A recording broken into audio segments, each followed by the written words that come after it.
Hi chess friends, this is King's Executor, and now we're going to look at a game between Mikhail Tal and Viktor Korchnoi playing the French opening at the USSR Championship in 1958, and this is a real fighting game here.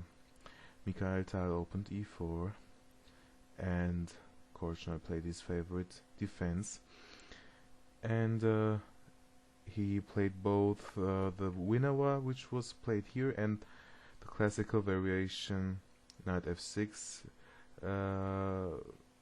He both liked this moves. He started out with this knight f6 early in his career, and later on he added the Winawer to his repertoire. e5 was played by Mikhail Tal, and c5, a3 to probe the bishop, takes, and this is really the main line of the French, and well, this has been the main line for a very long time. Today there might be some discussions. Let's go back to this position. After having played bishop b4, this knight is pinned to the king, obviously, and this knight is restricted in defending this pawn, and this is why e5 was the main line and is still the main line nowadays. But the question nowadays is if a3 immediately isn't more promising for white, and after takes,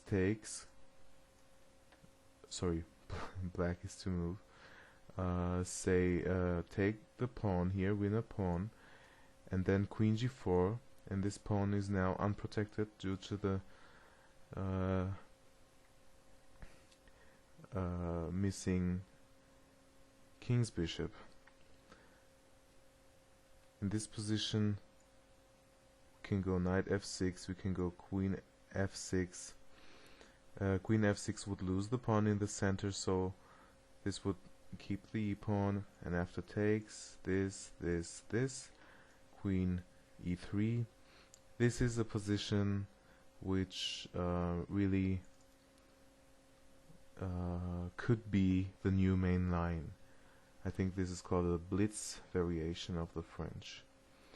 Okay, let's drop back to this position. e5 was played by Tal, and this is the French Winawer. C18 is the echo code of this. Knight e7 was Korchnoi's move here. Really standard stuff. Queen g4 can be answered by knight f5, which was Korchnoi's move here, defending g7, but also attacking the center. Going this way around would allow white to double black's pawn, so this is why in this case the knight is played to f5 via e7. Let's just drop back for the sake of interest. After knight e7, queen g4, there's another possibility for black, a very sharp line, the poison pawn variation of the French. Queen c7, giving white the two pawns here, and the idea is to open up the c file, having pressure here, in particular a forking threat. And the additional idea is that black is ahead in development for having sacrificed the material. Let's just go on. In this position, taking on c4 would be losing because taking on d4 would be losing for white because of queen c3 check, winning a rook. So knight e2 is the forced move. Then we can go knight b6, f4, f4 to bolster that e pawn, which is attacked. Bishop d7 is a move here to give black the opportunity to even castle or to put the rook there. Queen d3 here to keep the center intact. Takes. Knight. If knight takes, then a6 to keep it out of b5. And now you see the black knight can come to f5 and e5 afterwards could be a move. e5 could be a move earlier on in the game. e4, knight e5. This is another route. And this rook can come back here. You can play f6 maybe at the right move. So this is a very dynamic game and opening. Let's just drop back to this position after queen g4. Queen c7 would be the poison pawn variation. And enough talking about the opening opportunities. Let's go back to the game. Knight f5 by Korchnoi. Bishop d3 attacking the defender of g7, and h5 harassing the attacker of g7 with tempo, and then taking the pawn on d4 was answered by knight f3. Well, suppose white would take the knight off to double black's pawns. Takes, takes. Well, why didn't Tal go for this? I think he was afraid of queen c7. Or let's put it that way, it looks a little bit uncomfortable. The queen attacks the c-pawn, and white doesn't really want to make a pawn move here, closing in his bishop and having moved only his queen a few times and not having developed a single piece. On the other hand, black is active, can develop his knight very early. The queen can be harassed again by f4 at the right moment. Here the bishop is indirectly attacking it. Let's look at this possibility. If f4 here and queen f3, the queen has to, of course, stay in touch with the c-pawn. And that is exploited by bishop g4, queen d3 still keeping in touch with the c-pawn. And now black can simply castle. And a move like h3 is immediately punished by bishop f5. And now the queen has no nice sanctuary here. If the queen has to move to d2, f6 is the next move, exploiting white's king position. After opening up the center, the rook will come into the game. And this looks simply terrible. And this is why, I guess, in this position, white didn't take off the knight, leaving this tension going on and giving away your only active pieces. So this is, I guess, why Tal developed his knight, gambiting a pawn for the moment, so it seems. Queen c7, increasing the pressure, threatening to win a rook via c3. So rook b1, and now we just take the pawn. So black is ahead in pawns. He's got 2 pawns, when I'm correct. G4 here. Well, of course, this pawn cannot be taken. Knight goes back to E7. Pawn takes pawn. Knight B, C6. Bishop F4. Bolstering the E-pawn. But this runs straight into Knight G6, a very strong move, exploiting the opportunity to attack the bishop. The knight is immune, of course. The queen would be hanging. And now white is losing this very important central pawn. This makes this central pawns mobile. Knight takes, knight takes. Okay, the knight is in a pin, but white is in no position to exploit that. King F1, well, the only safe square on the board, it seems, for white. Well, castles. If castles, that would run into check. Let's just look at it. Check, King G2, and now E5. And if the king takes the knight, well, of course the queen is attacked. So let's assume bishop F5. Well, knight D4 then. And if this is taken, the queen can recapture. Takes, takes, and the pawn can be taken, but after knight takes C2, and well, sorry, not rook G8.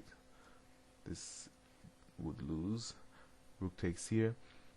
I think it's obvious that black is winning this position. So not castles, but rather King F1. And after that, Bishop D7, keeping your options open with your rook and maybe even castles. And now Tal is in a desperate position. Queen H4, trying to somehow maybe use these diagonals towards the king so that F6 maybe would be weakening, but F6 anyway.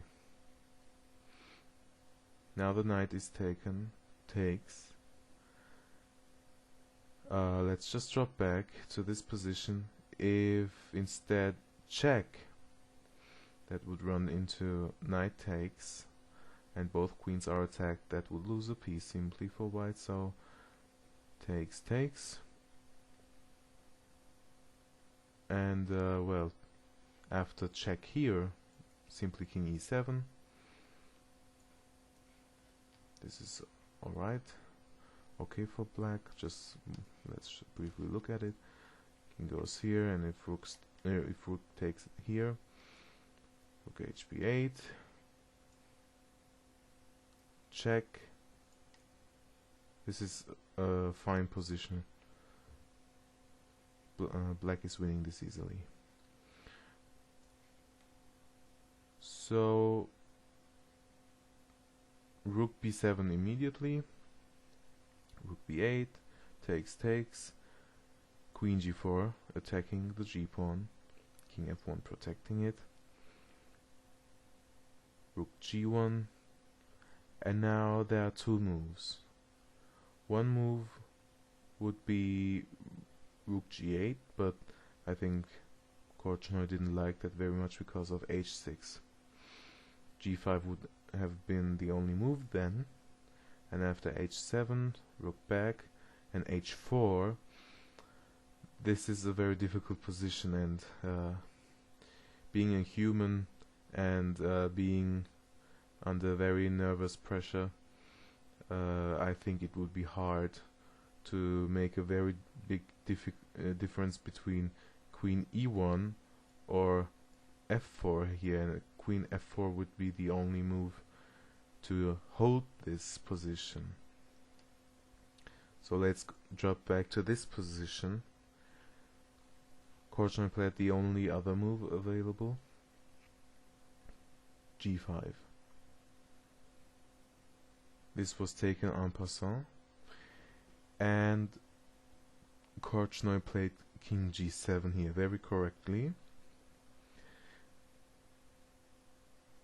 At first sight, the engine likes rook takes h2 here, but that would be losing.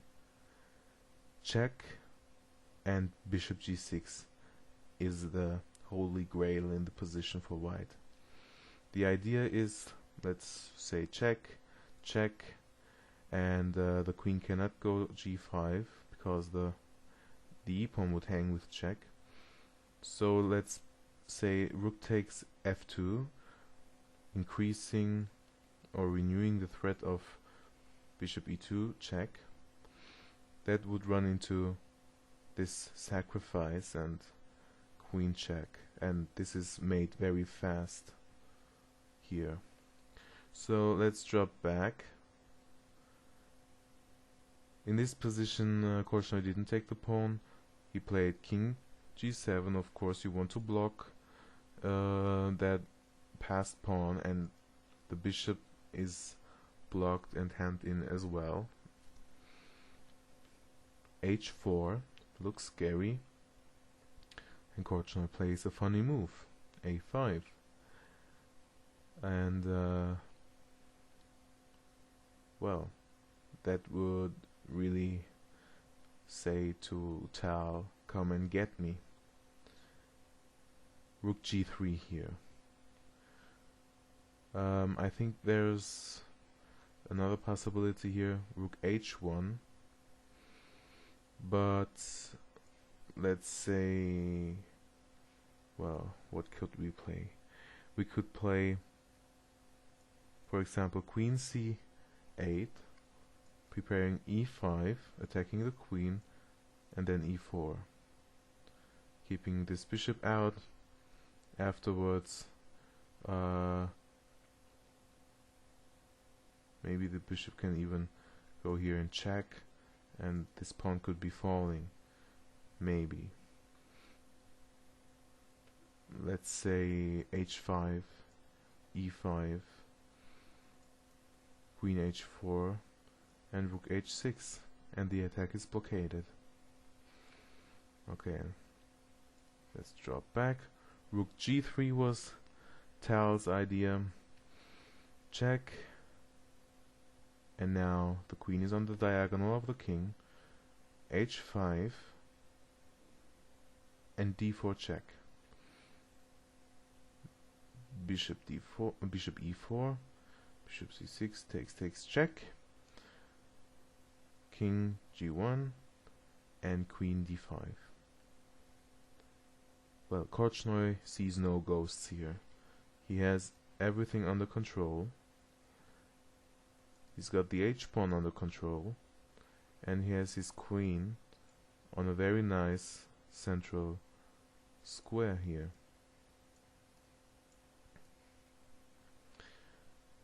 Queen f4, threatening check here, and maybe even some ideas of check, takes, and then pushing that passed pawn.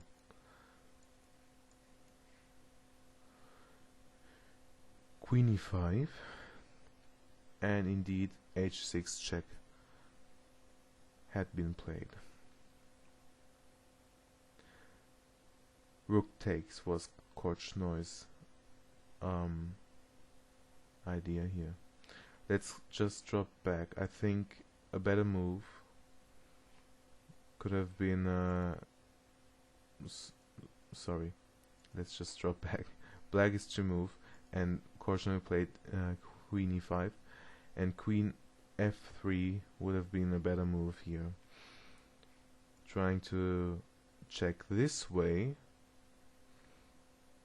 and if black would take that pawn, that would run into check, and the king couldn't go back to G8 because of mate on F7. So King H6, and now Queen F7 is a very strong move. And the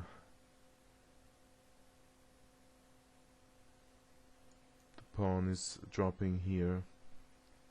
The rook is move bound. Yes, it's very nice here.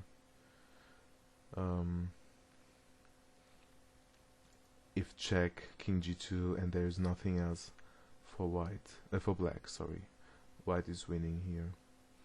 Let's drop back. So Queen F3 would have been a better move. H6 and rook takes. And Tal's try was queen takes with check, and the king had to take, and Tal pushed his pawn. But of course Korchnoi was king of the tactics with queen takes G3 check.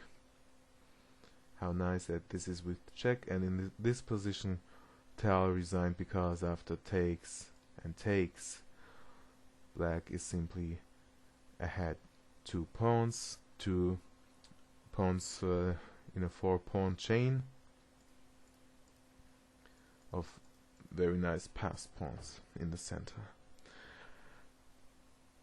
I hope you liked that game, and it's a nice victory for Viktor Korchnoi in 1958, and I think that made him a passionate French player here. I hope you liked the game. I hope you liked the commentary in the sense of understanding the moves, understanding why they are the only moves they saw and they liked. Let's just review the game very quickly.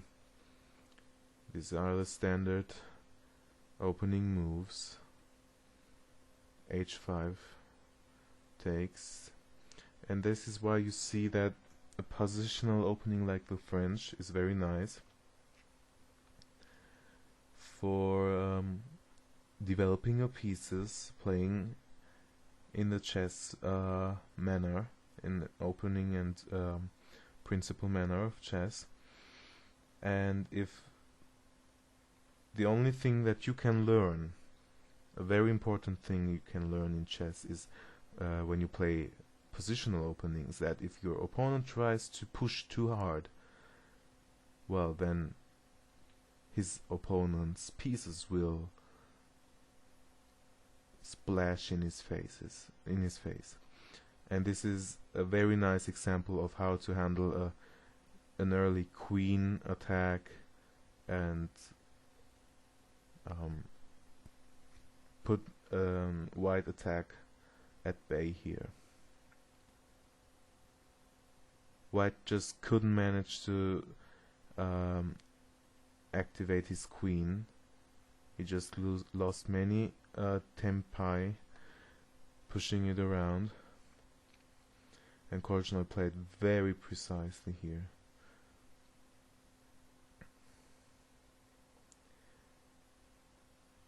He puts his pieces onto very nice squares, very effective locations, and he's really controlling and handling the tactics very nicely. And I think Tal was just desperate, trying these very simple tactics, and after queen takes G3, he had to resign against the French player, the Russian French player Korchnoi. Thanks a lot. See you next video.